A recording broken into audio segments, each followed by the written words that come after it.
Hal yang umum diketahui orang awam, mungkin proses penggalian merupakan hal yang penting dalam melakukan pembuatan kolam renang. Itu memang tidak salah.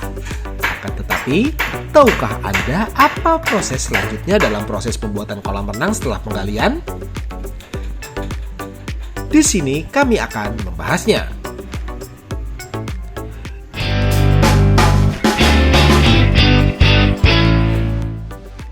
Di video kami sebelumnya, kami membahas perihal apa saja proses yang perlu dilakukan sebelum melakukan penggalian.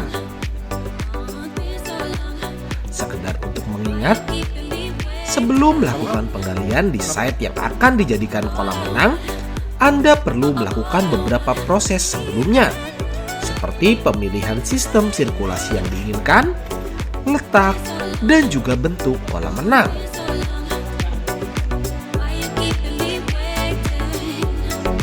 Jika sudah, selanjutnya Anda dapat melanjutkan ke proses berikutnya, yaitu memvisualisasikannya.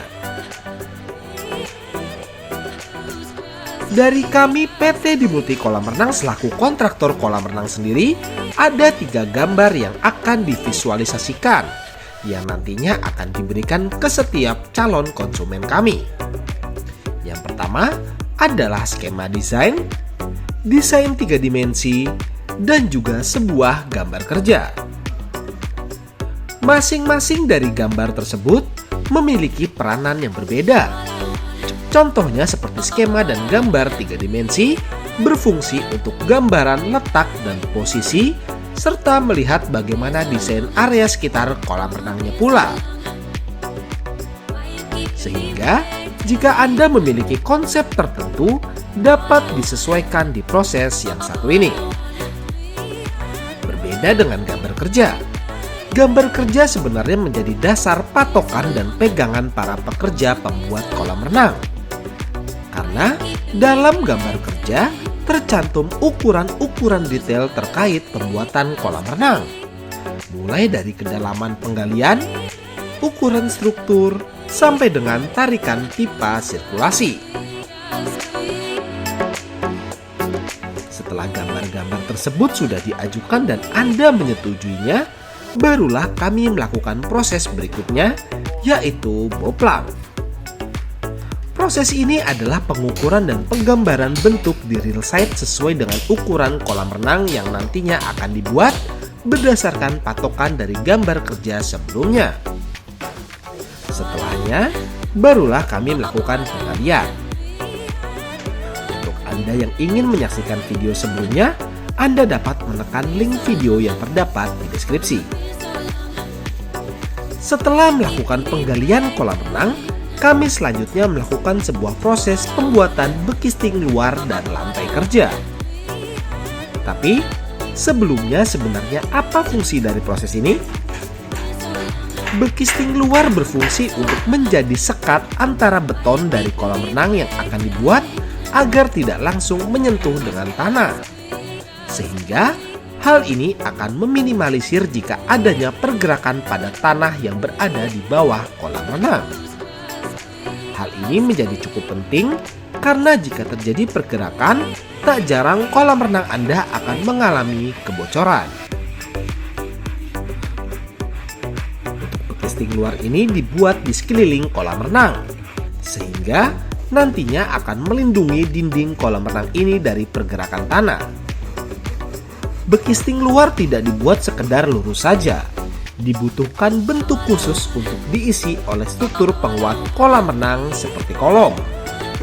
Selain itu, untuk penunjang sirkulasi kolam renang, baiknya sebuah pipa yang nantinya akan difungsikan untuk inlet dan vakum bisa disematkan pada saat proses pembuatan bekisting luar ini. Namun, jika kolam renang mengadopsi sistem skimmer, Anda juga wajib menyesuaikan bentuk bekisting luar ini untuk penempatan peralatan sirkulasi skimmer box. Untuk proses lantai kerja yang berada di dasar kolam renang, sebenarnya sama halnya dengan bekisting luar. Sedangkan untuk proses pembuatan lantai kerja yang berada di dasar kolam renang, sebenarnya memiliki fungsi sama halnya dengan bekisting luar.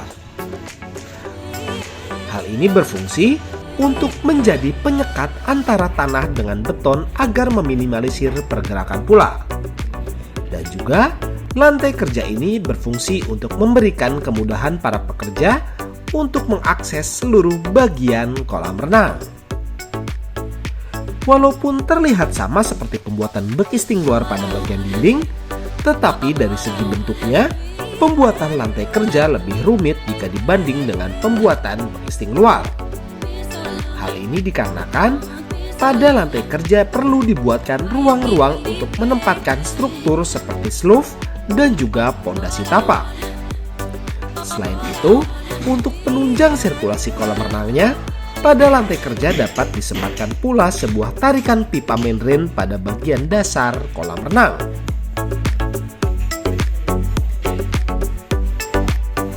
Bagaimana menurut Anda? Apakah proses-proses ini cukup mudah atau malah sebaliknya?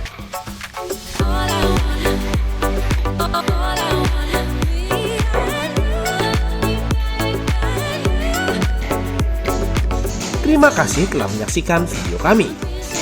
Semoga video ini dapat bermanfaat dan dapat menginspirasi Anda semua dalam membuat kolam renang impian.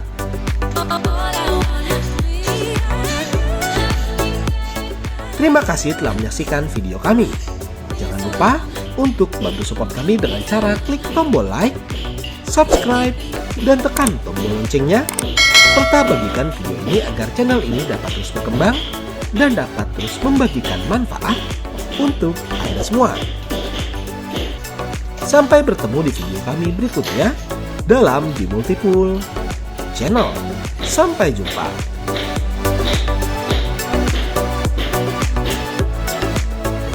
Anda membutuhkan jasa pembuatan ataupun renovasi kolam renang yang berkualitas dan juga bergaransi, Anda dapat menghubungi kami di nomor berikut. Atau Anda dapat menghubungi kami di kontak yang terdapat pada deskripsi video di bawah.